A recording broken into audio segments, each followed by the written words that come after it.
ಭಾರತ್ ಮಾತಾ ಕಿ ಭಾರತ್ ಮಾತಾ ಕಿ. ಬಂಧುಗಳೇ, ಇವತ್ತಿನ ದಿವಸ ಸ್ವತಂತ್ರವಾದಂತ ಶ್ರೀ ಸುಭಾಷ್ ಚಂದ್ರ ಬೋಸ್ ಅವರ 139ನೇ ಜಯಂತಿಯ ಹಾರ್ದಿಕ ಶುಭಾಶಯಗಳನ್ನು ಸಲ್ಲಿಸ್ತಾ ಇದ್ದೇನೆ. ಈ ಒಂದು ಕಾರ್ಯಕ್ರಮದ ನಿಮಿತ್ತವಾಗಿ ಇವತ್ತ ಆರೋಗ್ಯ ತಪಾಸಣಾ ಕಾರ್ಯಕ್ರಮವನ್ನು ಹಮ್ಮಿಕೊಂಡಿದೆ. ಈ ಒಂದು ಕಾರ್ಯಕ್ರಮದ ದಿವ್ಯ ಸಾನ್ನಿಧ್ಯ ವಹಿಸಿದಂತ ನಮ್ಮ ಹುಕ್ಕೇರಿ ಮಠದ ಪರಮ ಪೂಜ್ಯರಾದ ಸದಾಶಿವ ಮಹಾಸ್ವಾಮಿಗಳ ಪಾದಗಳಿಗೆ ಭಕ್ತಿಪೂರ್ವಕ ನಮಸ್ಕಾರವನ್ನು ಅರ್ಪಿಸುತ್ತಾ, ಅದೇ ರೀತಿಯಾಗಿ ಈ ಕಾರ್ಯಕ್ರಮದಲ್ಲಿ ಮುಖ್ಯ ಅತಿಥಿಗಳಾಗಿ ಆಗಮಿಸುವ ನಿಮ್ಮೆಲ್ಲರ ನೆಚ್ಚಿನ ನಾಯಕರು, ಜಿಲ್ಲಾ ಅಧ್ಯಕ್ಷರಾದಂತ ವಿರೂಪಾಕ್ಷಣ್ಣ ಬಳ್ಳಾರಿ ಅವರೇ, ಹಾಗೂ ನಗರಸಭೆಯ ಉಪಾಧ್ಯಕ್ಷರಾದಂತ ಮಲ್ಲಣ್ಣ ಸಾತೇನಹಳ್ಳಿ ಅವರೇ, ಸಂತೋಷ್ ಆಲನಕಟ್ಟಿ ಅವರೇ, ಕಿರಣ್ ಕೊಳ್ಳಿ ಅವರೇ, ಹಾಗೂ ನವೀನ್ ಅವರೇ, ಹಾಗೂ ಎಲ್ಲ ನಮ್ಮ ಯುವ ಮಿತ್ರರೇ, ತಾಯಂದಿರೇ, ಇವತ್ತಿನ ಒಂದು ಶುಭ ದಿವಸ ಏನಪ್ಪಾ ಅಂದ್ರೆ, ಇವತ್ತು ನಾವು ನಮ್ಮ ದೇಶದಲ್ಲಿ ಸುರಕ್ಷಿತವಾಗಿ ಎಲ್ಲ ರೀತಿಯಿಂದ ನಾವು ಬದುಕ್ತೀವಿ ಅಂದ್ರೆ ಅದಕ್ಕೆಲ್ಲ ಕಾರಣ ಸುಭಾಷ್ ಚಂದ್ರ ಬೋಸ್ ಅವರ ಒಂದು ಹೋರಾಟ ಅಂತ ನಾನು ಹೇಳಕ್ಕೆ ಇಷ್ಟಪಡ್ತೀನಿ. ಬಂಧುಗಳೇ, ಸುಭಾಷ್ ಚಂದ್ರ ಬೋಸ್ ಅವರು ಒಡಿಶಾ ರಾಜ್ಯದ ಕಟಕ್ ನಗರದಲ್ಲಿ ಅವರ ಜನನ ಆಗುತ್ತೆ. ಜನನ ಆದ ನಂತರ ಅವರು ಅಲ್ಲೇ ತಮ್ಮ ಪ್ರಾಥಮಿಕ ವ್ಯಾಸವನ್ನು ಕೂಡ ಕಟಕ್ ನಗರದಲ್ಲಿ ಮಾಡ್ತಾರೆ.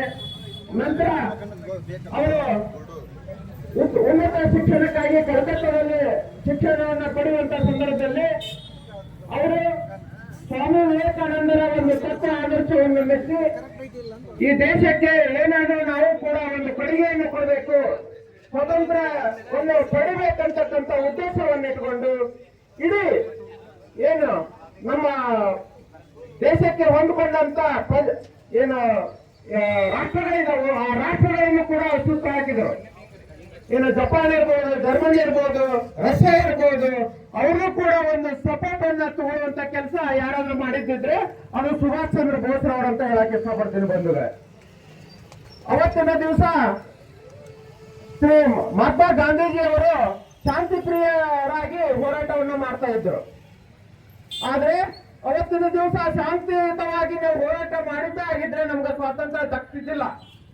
ಆದ್ರೆ ಅದರ ಪ್ರಯುಕ್ತವಾಗಿ ಸನ್ಮಾನ್ಯ ಶ್ರೀ ಸುಭಾಷ್ ಚಂದ್ರ ಬೋಸ್ ಅವರು ಕ್ರಾಂತಿಕಾರಿ ಹೋರಾಟವನ್ನು ಆರಂಭ ಮಾಡಿದರು. ಅವರ ಹೇಳಿಕೆ ಏನಂದ್ರೆ, ಪ್ರಪ್ರಥಮವಾಗಿ ಜೈ ಹಿಂದ್ ಅಂತಕ್ಕಂಥ ಘೋಷಣೆಯನ್ನ ಅವರು ಕೂಗಿದ್ರು. ಜೈ ಹಿಂದ್ ಅಂತ ಘೋಷಣೆಯನ್ನ ಕೂಗಿ ನಂತರ ಅವರು ಏನು ಅನೇಕ ಬ್ರಿಟಿಷರಿಗೆ ಒಂದು ಉತ್ತಮ ಸಂದೇಶವನ್ನು ಕೊಡ್ತಾರೆ. ನೀವು ರಕ್ತವನ್ನು ಕೊಡಿ, ನಾ ಸ್ವತಂತ್ರವನ್ನು ಕೊಡುತ್ತೇನೆ ಅಂತಕ್ಕಂಥ ಮಾತನ್ನು ಹೇಳ್ತಾರೆ.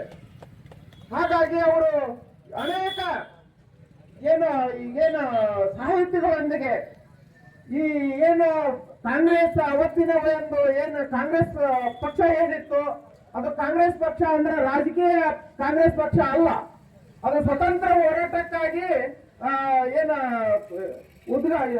ಇದನ್ನ ಸ್ಥಾಪನೆ ಮಾಡಿದಂತ ಪಕ್ಷ ಅದು ಕಾಂಗ್ರೆಸ್ ಪಕ್ಷ. ಬಟ್ ಸ್ವತಂತ್ರ ಹೋರಾಟಕ್ಕಾಗಿ ಸ್ಥಾಪನೆ ಮಾಡಿದಂತ ಕಾಂಗ್ರೆಸ್ ಪಕ್ಷದಲ್ಲಿ ಅನೇಕ ಬಾರಿ ಯಾರನ್ನ ನಮ್ಮ ಸುಭಾಷ್ ಚಂದ್ರ ಅವರನ್ನ ವಿರೋಧ ಮಾಡತಕ್ಕಂತ ಕೆಲಸ ನಡೀತಾ ಇತ್ತು. ಅದರ ಪ್ರಯುಕ್ತವಾಗಿ ಅವರು ಚಿತ್ತರಂಜನ್ ದಾಸ್ ಅಂತಕ್ಕಂಥ ಒಬ್ಬ ಸಾಹಿತಿ ಮತ್ತು ಸ್ವರಾಜ್ಯ ಪಕ್ಷದ ಸಂಸ್ಥಾಪಕರೊಂದಿಗೆ ಅವ್ರ ಜೊತೆಗೆ ಕೂಡಿ ಹೋರಾಟವನ್ನು ಆರಂಭ ಮಾಡ್ತಾರೆ. ಯಾತಕ್ಕೋಸ್ಕರ?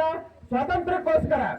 ಅವತ್ತು ಅವ್ರ ಜೊತೆಗೆ ಸೇರುವಂತ ಸಂದರ್ಭದಲ್ಲಿ ಏನು ಫಾರ್ವರ್ಡ್ ಅಂತಕ್ಕಂಥ ಒಂದು ಪತ್ರಿಕೆಯ ಮುಖ್ಯಸ್ಥರಾಗಿ ಇವರು ಕೆಲಸ ಮಾಡ್ತಾರೆ. ಫಾರ್ವರ್ಡ್ ಅಂತಕ್ಕಂಥ ಕೆಲಸ ಮಾಡುವಂತ ಸಂದರ್ಭದಲ್ಲಿ ಇಡೀ ಏನು ಎಲ್ಲ ರಾಜ್ಯಗಳಿಗೆ ಇಡೀ ದೇಶಕ್ಕೆ ಸುದ್ದಿಯನ್ನ ತಲುಪಿಸುವಂತ ಕೆಲಸ ಈ ಸ್ವಾತಂತ್ರ್ಯ ಹೋರಾಟಕ್ಕಾಗಿ ನೀವು ಯಾವ ರೀತಿ ಒಕ್ಕಟ್ಟಾಗಬೇಕು, ಯಾವ ರೀತಿ ನಾವು ಹೋರಾಟ ಮಾಡಬೇಕು ಅಂತಕ್ಕಂಥ ಸುದ್ದಿಯನ್ನು ಕೂಡ ಅವರು ಇಡೀ ದೇಶಾದ್ಯಂತ ಫಾರ್ವರ್ಡ್ ಪತ್ರಿಕೆ ಮುಖಾಂತರ ಹಂಚುವ ಕೆಲಸವನ್ನ ಮಾಡ್ತಾರೆ.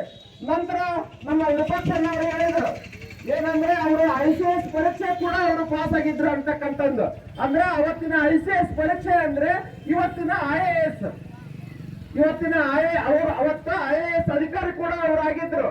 ಬಟ್ ಅವ್ರು ಯಾಕೆ ಹುದ್ದೆ ನಿರ್ವಹಿಸಲಿಲ್ಲ ಅಂದ್ರೆ ಅವತ್ತು ಬ್ರಿಟಿಷರ ಆಳ್ವಿಕೆ ಇತ್ತು ನಮ್ಮ ದೇಶದಲ್ಲಿ.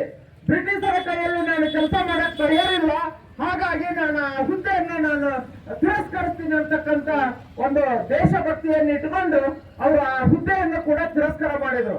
ಇಂಥ ಒಂದು ಸ್ವಾತಂತ್ರ್ಯ ಹೋರಾಟಗಾರರು ಅವರ ತತ್ವ ಆದರ್ಶವನ್ನು ನಾವು ನೀವೆಲ್ಲರೂ ಅಳವಡಿಸಿಕೊಳ್ಳೋಣ. ಅವರ ಹಾಕಿ ಕೊಟ್ಟಂತ ದಾರಿಯಲ್ಲಿ ನಡೆಯೋಣ. ನಾವು ನೀವು ಕೂಡ ದೇಶದ ಭಕ್ತಿ ಮತ್ತು ದೇಶಕ್ಕಾಗಿ ಸಮಯ ಸಂದರ್ಭ ಬಂದ್ರೆ ನಾವು ಕೂಡ ಹೋರಾಟಕ್ಕೆ ಇಳಿಯೋಣ ಅಂತ ಹೇಳಿ ಈ ಸಂದರ್ಭದಲ್ಲಿ ನನಗೆ ಈ ಕಾರ್ಯಕ್ರಮಕ್ಕೆ ಆಹ್ವಾನ ಮಾಡಿ 4 ಮಾತನ್ನ ಮಾತಾಡಲಿಕ್ಕೆ ಅವಕಾಶ ಮಾಡಿಕೊಟ್ಟಂತ ಎಲ್ಲ ನಮ್ಮ ಯುವ ಮಿತ್ರರಿಗೆ ಮತ್ತು ಈ ಸುಭಾಷ್ ಚಂದ್ರ ಯುವ ಮಂಡಲದವರಿಗೆ ನಾನು ವಂದಿಸಿ ನನ್ನ ಮಾತನ್ನ ಮುಗಿಸುತ್ತೇನೆ. ಜೈ ಹಿಂದ್, ಜೈ ಕರ್ನಾಟಕ.